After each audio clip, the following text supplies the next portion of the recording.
Hello family and friends, it's Rob the Sapper Gardener representing Essayons Family Garden, and I thought I would do a quick update. We skipped out on our usual weekend garden update, but lots of stuff going on, lots of stuff harvested. I'll put some stills. We've just found it hard to do a lot of videos while we're harvesting because we're either harvesting around the rain or we're harvesting around the 95+ degree sun. You guys just heard that thunder.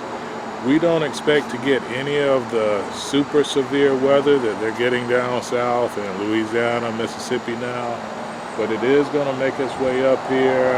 Hopefully it's much milder. But let me show you a few things in the garden and show you some clips just so you can see that we're still doing what our name implies, gardening. So, quick update on some of our figs. They are growing like gangbusters. We actually harvested from our more mature figs in Micro Orchard 1. And we are surprised to see that this one is going to give us figs this year too. So it's nice to have an offset harvest on our fruit and other plants, especially ones like these figs.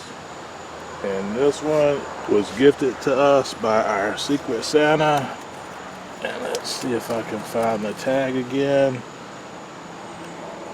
This is the Dalmati fig. So it'll be nice to get a few off of this one this year and add them to our harvest. And pineapple's still doing what pineapples do up here in Zone 7A. And a week ago we did an update showing a teeny tiny bitter melon plant, and you can see how much it's grown since then.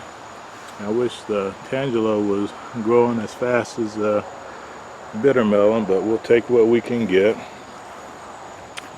And we've got more figs here in the inner garden that don't look like they're giving us any fruit this year, but at this point we're not going to write anything off. It wouldn't surprise me to come out here and see some fruit buds like the other plant did.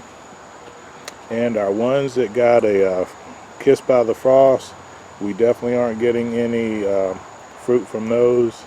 And these again were overwintered in the garage. We'll probably wrap them this year and maybe transfer some of these in ground. And this bed has 3 figs in it, and again these were kissed by the frost last year, so we didn't have high hopes. And actually the 2 on our deck that were slightly kissed by the frost are the ones that aren't producing. The one that we protected, it's given us some, but these, I don't see anything that looks like a fig on them yet. But we know if we protect them again this year, we'll definitely expect fruit next year from them. And the bed's a little crowded. We've got a huge sunflower in here, a few other plants, but I don't think that'll interfere with the production too much.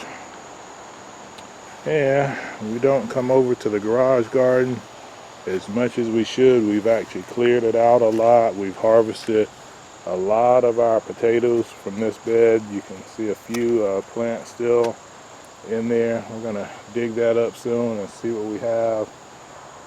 We harvested all of our shallots and onions from here, and may try to do some collard greens over in this area. It gets good sun, so I think they'll do well until they get sweetened up by the frost.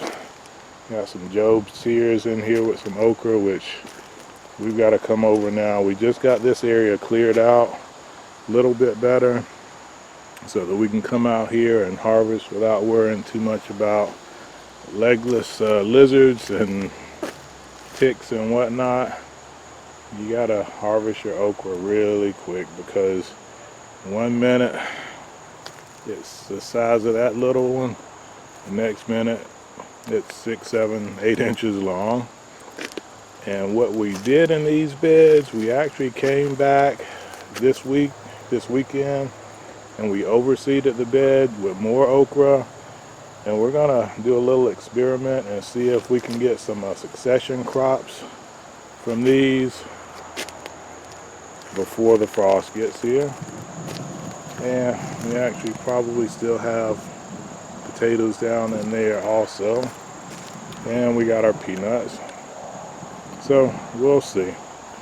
And one chore I have to do this upcoming weekend, seems like I just did it a day ago, but it's been 2 weeks. I've got to go over to Micro Orchard 2 and get that tamed again, because that grows up super fast, which is good because next year we're going to put down some silage tarps over there and plant corn and figure out a good rotation of corn and beans and maybe peanuts in this area, because if everything is growing up that well over there, that's got to be nice fertile soil. So one thing I haven't mentioned lately, I don't think, our house was a new construction when we moved in here. We got it built, but all the homes in this subdivision were purchased by a builder from a older farm family and divided up. So all this was old farmland, and some of the areas when we got here, it hadn't been farmed in probably decades before they divided it up. But some of the area was wooded when we moved in, but they were all small trees, so we don't think any of them had been here more than 10, 12, 13, 14 years. You can see the ones behind me. So we think the land is pretty fertile from being farmed and then rested for 10, 12, however many years. So we think we got nice fertile land over there as opposed to where the house and the yard is, because we know when they got ready to build here, they had to elevate it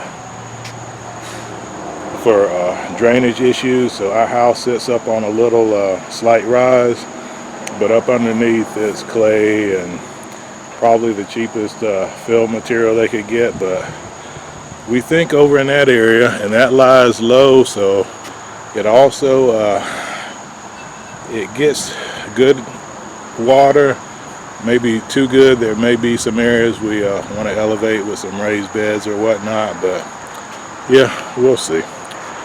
So just a quick garden update, and I'll put some stills Mrs. SG took. We've been busy harvesting. I watched a video right before I came out. One of our YouTube friends, Urban Girl Gardening, Kiki Soto, or Urban Garden Girl. I'll put the name and the link down below, but yeah, she was harvesting, and it just reminded me we should probably show some of the stuff we're doing, and just a touch base. So I'm going to get in and eat because the table is set. And as always, it's Rob the Sapper Gardener saying God bless our great country America, and God bless you wherever you reside around the world. Take care. Sapper out.